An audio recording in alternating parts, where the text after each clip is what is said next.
आज जिस विधानसभा की हम पहले बात करते हैं, ये भी बेहद खास विधानसभा है और पूर्णिया विधानसभा जो अपने आप में अलग खासियत इसकी है। सीमांचल का इलाका है और पूर्णिया में इस बार कैसी जंग होगी, रिकॉर्ड्स पिछले कैसे रहे हैं। फिलहाल तो यहाँ बीजेपी का कब्जा है, विजय कुमार खेमका यहाँ पर काबिज हैं, लेकिन क्या इस सीट का मिजाज ऐसा रहा है या फिर कोई उलटफेर भी दिखता रहा है। महागठबंधन की तरफ से इस बार कैसी तैयारी रहेगी, क्या जन सुराज यहाँ पर मुकाबले को दिलचस्प बना पाएगा, इस पर भी चर्चा करेंगे। रंजन जी, अगर पूर्णिया को आप स्कैन करते हैं तो पूर्णिया की सीट का मिजाज आपको क्या नजर आता है? देखिए, पूर्णिया विधानसभा सीट को आप स्कैन कीजिएगा तो जो पहली बात दिखती है वो दिखती है कि पूर्णिया जिस पर विश्वास करता है, जी भर कर विश्वास करता है। तो मतलब यहाँ पर चाहे वो पार्टी हो चाहे प्रत्याशी हो, जिसने जीत हासिल की वो कई बार जो है जीतते रहे, ये देखने को मिलता है। पूर्णिया के साथ एक दुखद पहलू भी जुड़ा हुआ है। यहाँ के 2 सिटिंग विधायक की हत्या हुई। ये भी चीज़ें जो है पूर्णिया विधानसभा क्षेत्र में दिखती हैं। लेकिन अगर आप इसके शुरुआत की बात करें तो 1952 में पूर्णिया विधानसभा में पहला चुनाव हुआ था। और जब आप पूर्णिया विधानसभा सीट को स्कैन करें तो पार्टियों के आधार पर इसे आप 3 कालखंड में बांट सकते हैं। जैसा मैंने शुरू में कहा कि पूर्णिया ने जिस पर विश्वास किया, भरोसा जताया, उस पर जी भर कर भरोसा जताया है। अब ये बात दिगर है कि जो प्रतिनिधि चुने गए वो लोगों के विश्वास पर कितने खरे उतरे। देखिए, अगर आप 1952 से 1972 का कालखंड देखिए तो यहां पर आपको सिर्फ और सिर्फ कांग्रेस और कांग्रेस ही दिखेगी। यहाँ के पहले विधायक कमलदेव नारायण सिन्हा 1952 में कांग्रेस के टिकट पर चुनाव जीते थे और यहाँ से जो उनके जीत का सिलसिला शुरू हुआ वो 1972 तक चलता रहा। मतलब लगातार 6 जीत कांग्रेस के लिए भी और कमलदेव नारायण सिन्हा के लिए भी। हालांकि जनता लहर में यहां पर जनता पार्टी को कामयाबी मिली, लेकिन फिर एक दौर आता है जिसे आप पूर्णिया विधानसभा का दूसरा कालखंड कह सकते हैं। ये 1980 से शुरू होता है और 1998 तक जाता है। यहां पर आपको दिखेगा कि मार्क्सवादी कम्युनिस्ट पार्टी सीपीएम, सीपीआईएम भी आप कहते हैं, उसको जीत मिली और फिर एक बार जीत नहीं मिली, लगातार जीत मिलते रही और 5 बार जो है सीपीआईएम को यहां पर सफलता मिली। ये 1980 से 1998 के बीच में जो 5 चुनाव हुए, 5 के 5 मार्क्सवादी कम्युनिस्ट पार्टी के नाम, जिसमें अजित सरकार ने 4 बार जो है यहां से चुनाव जीता और फिर उनकी हत्या होती है और फिर उनकी पत्नी माधवी सरकार जो हैं वो यहां से बाई इलेक्शन में जीत हासिल करती हैं 1998 में। इसके बाद साल 2000 से एक नया कालखंड आया और साल 2000 से 2020 तक जो चुनाव हुए हैं यहां पर आपको सिर्फ और सिर्फ बीजेपी दिखेगी। बीजेपी और बीजेपी यही दिखता है यहां पर। तो फिर 7 बार से लगातार बीजेपी पूर्णिया विधानसभा क्षेत्र, पूर्णिया सदर सीट पर कब्जा कर रही है। तो ये एक दिलचस्प जानकारी है।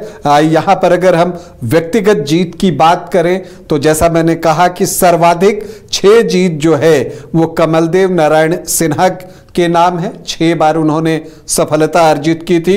अजित सरकार यहाँ से 4 बार चुनाव जीतने में सफल रहे थे और राजकिशोर केसरी को भी 4 ही बार कामयाबी मिली। जैसा मैंने कहा कि 2 सिटिंग विधायकों की हत्या भी हुई, उसमें अजित सरकार की हत्या हुई थी और फिर राजकिशोर केसरी की भी। अब अगर हम यहां पर देखें कि अब तक पूर्णिया ने जो है वो 19 चुनाव देखे हैं, जिसमें कुछ बाई इलेक्शन भी हैं, तो यहां पर सर्वाधिक जीत बीजेपी के नाम है। 7 बार बीजेपी को यहां पर कामयाबी मिली है। दूसरे स्थान पर कांग्रेस पार्टी है जो 6 बार ये सीट जीतने में सफल रही है। तीसरे स्थान पर सीपीएम है, मार्क्सवादी कम्युनिस्ट पार्टी, जिसको कि 5 बार यहां पर कामयाबी मिली है। और जनता लहर में 1977 में जनता पार्टी को यहां से कामयाबी मिली थी। अब अगर हम देखें कि 2010 से जो यहां चुनाव हुए हैं, इनफैक्ट कुल 4 चुनाव इस दौरान हुए हैं, उसमें क्या कुछ हुआ है, तो 2010 में राजकिशोर केसरी बीजेपी के टिकट पर चुनावी मैदान में थे। तब वो सिटिंग विधायक थे। इनफैक्ट साल 2000 से वो जीतते चले आ रहे थे। तो राजकिशोर केसरी जो हैं 54,605 वोट लाते हैं, 41.42% वोट। और रामचरित्र यादव कांग्रेस के प्रत्याशी थे, उनको 39,006 वोट आते हैं, 29.59% वोट। और अमित कुमार सीपीएम के कैंडिडेट थे, उनको आते हैं 23,061 वोट, मतलब 17.5% वोट। तो इस ट्राइंगुलर फाइट में जो है राजकिशोर केसरी 15,599 वोटों से चुनाव जीतते हैं। हालांकि जब राजकिशोर केसरी की हत्या हुई उसके बाद जो है 2011 में यहां उपचुनाव हुआ और किरण देवी जो है राजकिशोर केसरी की पत्नी, वो बीजेपी के टिकट पर 2011 बाई इलेक्शन में खड़ी हुई। 53,732 वोट उनको आए और उन्होंने आरसी यादव को 23,665 वोटों से पराजित किया। 2015 जब आया, महागठबंधन बना, जब जेडीयू, आरजेडी, कांग्रेस तीनों एक साथ आ गए, तो लगा कि शायद इस साल पूर्णिया में बाजी पलटेगी, लेकिन ऐसा कुछ हुआ नहीं। और यहां पर विजय कुमार खेमका को प्रत्याशी बनाया था बीजेपी ने और उन्होंने जो है शानदार जीत हासिल की। 92,020 वोट उनको आए, 49.26% वोट था।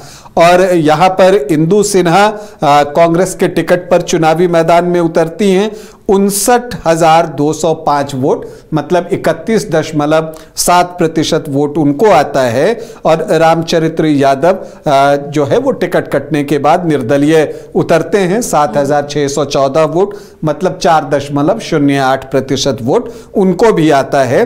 तो यहां पर विजय खेमका को जो जीत मिलती है वो मिलती है 32,815 वोटों की। 2020 में जेडीयू की भी वापसी हो जाती है एनडीए फोल्डर में, और उधर कांग्रेस, आरजेडी और जो लेफ्ट पार्टियां हैं वो इकट्ठे यहां पर चुनावी मैदान में उतरती हैं। टिकट कांग्रेस को दिया गया, मतलब सिटिंग सीट के तौर पर, चूंकि वो पिछली बार यहां से लड़ी थी तो इंदु सिन्हा को ही टिकट मिला कांग्रेस की तरफ से। बीजेपी के सिटिंग एमएलए विजय कुमार खेमका एक बार फिर चुनावी जंग में उतर चुके थे और एसडीपीआई से विजय उरांव थे। तो यहां पर विजय कुमार खेमका का वोट जो पिछली बार 49.26% था, वो बढ़कर 52.81% हो गया, मतलब लगभग 53% वोट उनको आए। इंदु सिन्हा को 65,603 वोट, मतलब 35.4% वोट। और विजय उरांव जो एसडीपीआई की टिकट पर चुनाव लड़ रहे थे, 5,493 वोट, मतलब कि 3% वोट उनको भी आए।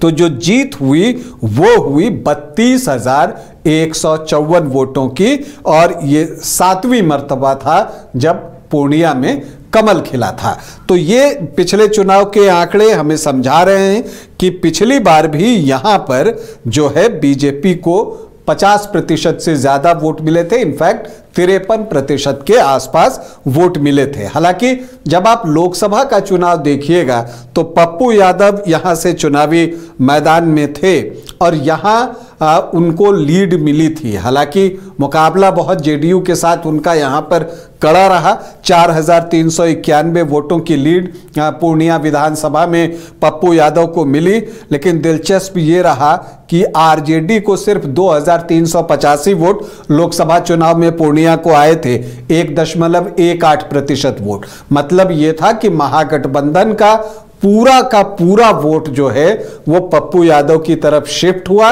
और इसके अलावा उन्होंने जो है बीजेपी के वोट में भी एक सेंध जो है वो लगाई थी कि जहां 53% वोट 2020 विधानसभा में बीजेपी के पास थी, लोकसभा चुनाव में उनको लगभग 47% के आसपास संतोष कुमार को वोट मिला था, जेडीयू प्रत्याशी को।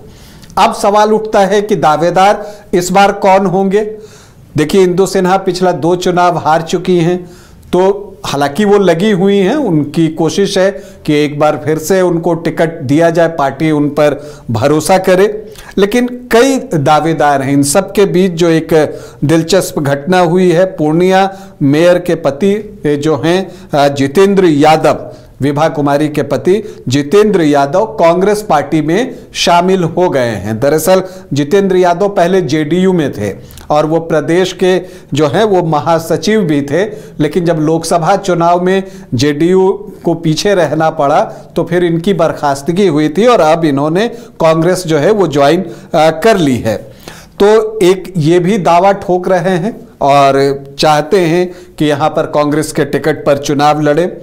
इसके अलावा नीरज कुमार सिंह उर्फ छोटू सिंह हैं, पूर्व जिला अध्यक्ष कांग्रेस के, वो भी दावा करते हुए दिख रहे हैं। लेकिन दावा यहां पर मार्क्सवादी कम्युनिस्ट पार्टी भी कर रही है, लेफ्ट का भी दावा है और उसका कहना है कि बीजेपी को जो आखिरी बार शिकस्त है वो माकपा ने ही दी है, तो इसीलिए उसको इस सीट पर लड़ने के लिए दिया जाए और वो यहां पर चुनाव लड़ना चाहता है। खास करके उसका कहना है कि अगर रुपौली आरजेडी लड़ता है तो ऐसी परिस्थिति में पूर्णिया लेफ्ट को दिया जाए।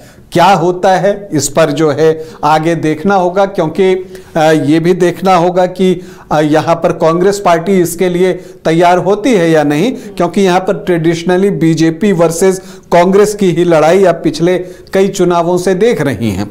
अब अगर आप यहाँ पर बीजेपी से बात कीजिए तो विजय कुमार खेमका का दावा स्वाभाविक रूप से बहुत मजबूत है, क्योंकि पिछली बार भी उनको 53% वोट आए थे। लेकिन ऐसा नहीं है कि बीजेपी की तरफ से दावेदारी नहीं है, कई लोग हैं जो कि प्रयास कर रहे हैं। उसमें बीजेपी की जिला मंत्री नूतन गुप्ता का नाम शामिल है, वो जनसंपर्क भी कर रही हैं। डिप्टी मेयर पूर्णिया नगर निगम की पल्लवी गुप्ता, उनकी भी कोशिश है कि उनको टिकट मिले। इसके अलावा भी बहुतेरे नाम हैं, अनंत भारती, डॉक्टर ए के गुप्ता, डॉक्टर संजीव कुमार, तो बहुत सारे नाम हैं जो कि प्रयास कर रहे हैं कि उनको बीजेपी का टिकट मिले। लेकिन दावा विजय कुमार खेमका का मजबूत दिखता है और ऐसा दिखता भी है कि बीजेपी यहां से जिसे भी कैंडिडेट बनाए, चाहे आप नूतन गुप्ता, पल्लवी गुप्ता, सबके नाम देख रहे हैं, वो वैश्य वर्ग से होगा, इसी बात की संभावना है। लेकिन जो नजरें हैं वो जनसुराज पर भी टिकी हुई हैं, क्योंकि देखिए उदय सिंह, पप्पू सिंह जो है वो जनसुराज के अध्यक्ष बनाए गए हैं और वो 2 बार पूर्णिया से सांसद रहे हैं। पॉलिटिकल फैमिली उनकी रही है, उनकी माताजी जो माधुरी सिंह हैं वो भी 2 बार पूर्णिया से लोकसभा का चुनाव जीती हैं।